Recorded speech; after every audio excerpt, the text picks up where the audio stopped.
Hello everyone and welcome back to UGC NET mentor guys. आज हमारे साथ हैं दीपक जी, जिन्होंने जेआरएफ क्रैक किया है हिंदी सब्जेक्ट में विद 99.79 परसेंटाइल। इस परसेंटाइल के साथ इन्होंने जेआरएफ क्रैक किया है।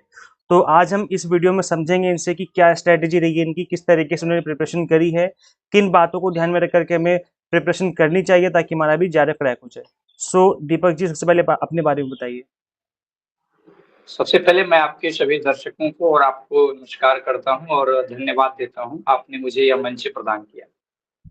मैं दीपक पांडे भदोही का रहने वाला हूं और काशी हिंदू विश्वविद्यालय का अध्येता हूं परास्नातक का। अभी हाल ही में मैंने परास्नातक की परीक्षा पास की है और भदोही का रहने वाला हूं। और मैंने यह जो जेआरएफ की परीक्षा पास की है, पिछले 2 महीने की तैयारी के माध्यम से पास की है। तो सबसे पहली बात ये है कि यह परीक्षा कोई भी हो, सबसे ज़्यादा विद्यार्थी के सामने जो समस्या होती है, वो उसको बहुत बड़ा ले लेता है। वह नहीं लेना चाहिए।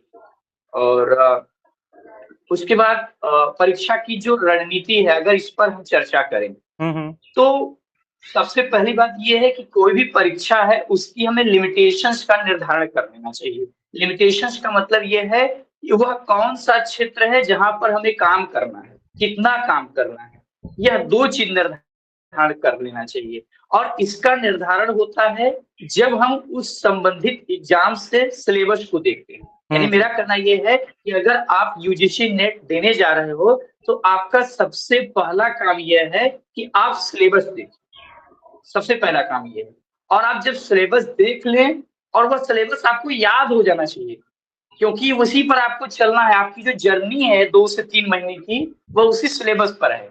दूसरा काम ये होना चाहिए कि आपको पीवाईक्यूज़ देखना है, जो प्रीवियस ईयर के क्वेश्चंस देखे गए आए हैं, परीक्षा में पूछे गए हैं। अब होता क्या है, बहुत सारे लोग कहते हैं कि आपको पीवाईक्यू देखना है और छात्र हम सब क्या करते हैं कि हम परीक्षा में जो प्रश्न आए हैं, उनको देखते हैं और फिर आगे बढ़ जाते हैं उनका प्रश्न याद करके। नहीं, पीवाईक्यू देखने का मतलब यह है कि परीक्षा की कौन-सी यूनिट से किस प्रकार के प्रश्न पूछे जा रहे हैं। जैसे मान लीजिए 2023 में आपके कहानी की यूनिट से कोई प्रश्न आया और 2024 में कहानी की यूनिट से कोई प्रश्न आया, तो आपको प्रीवियस ईयर देख करके ये देखना है कि 2023 में जो प्रश्न की प्रकृति थी, 2024 में उसमें क्या बदलाव हुआ है। क्योंकि परीक्षा का मतलब ये एक निरंतर जो बदलाव के साथ आपके सामने प्रस्तुत हो, तो उस बदलाव को आपको पकड़ना होगा सबसे पहले।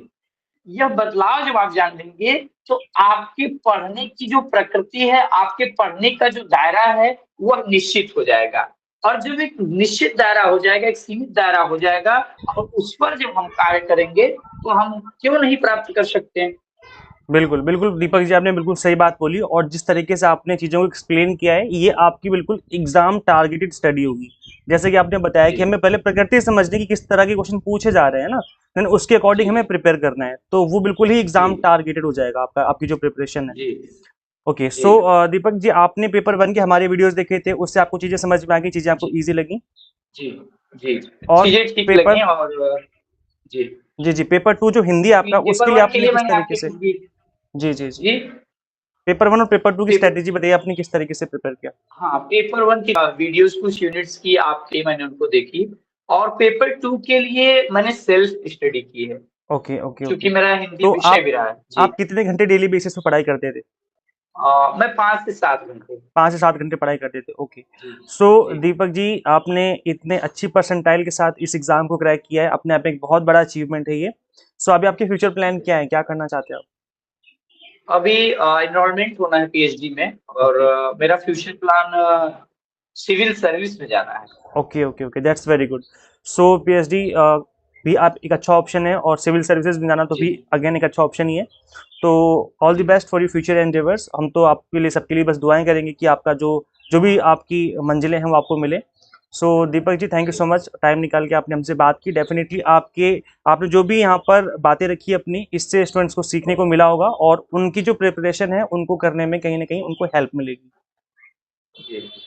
सो थैंक यू सो मच। धन्यवाद।